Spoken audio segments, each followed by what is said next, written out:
3,700 shares on Mashable, a moving story about some domestic violence shelters now allowing victims to bring their furry children with them.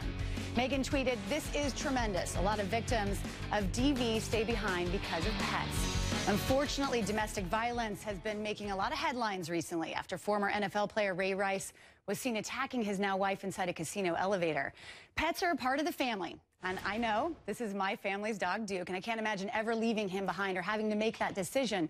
But these stats from Mashable are startling. Only 2% of shelters in the U.S. have programs allowing victims to bring their pets with them. And 48% of women say they've stayed in abusive relationships because of their pets.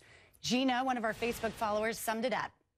She posted, "I left a verbally abusive relationship last year, and my little Yorkie would hide under the tables when we would argue.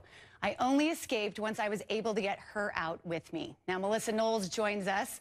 You've been covering domestic violence because you cover sports. Yes. You also are the owner of adorable dogs. One of them is Sasha. I am. That we have here. Sasha is our family's little Yorkie, and I love her. We call her Sasha Fierce. There she is. Look how gorgeous she is. The cute one. She's so adorable. Now, I'm sure that you can understand if you have a pet that's like a child, knowing that they're safe can help you heal yourself and get out. But do you know that these abusers are actually using pets as a way to keep the woman in the relationship? Absolutely. How do you think this helps them?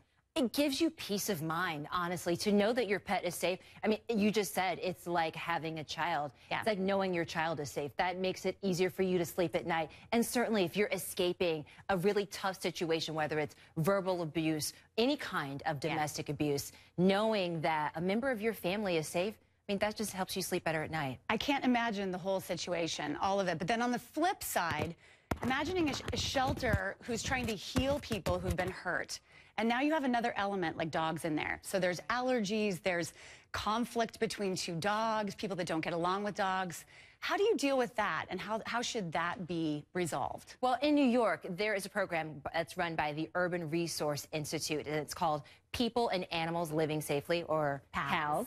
And they have 10 apartments, actually it's up to 15 now, where people who have animals can live there together safely. And I would think that, if you have an animal, you know how to keep your animal under control. And animals are going to get into it every now and then anyway, as long as, there's not an extra layer of that. I mean, and there's that protection that you have because you know that you're safe. And I know if the animal feels safer, I mean, they act accordingly. It's great advice. It's really nice to have you on here, Melissa. I think that if people know that their animals are taken care of, and maybe we should be asking if they have kids or pets, if they are in an abusive relationship.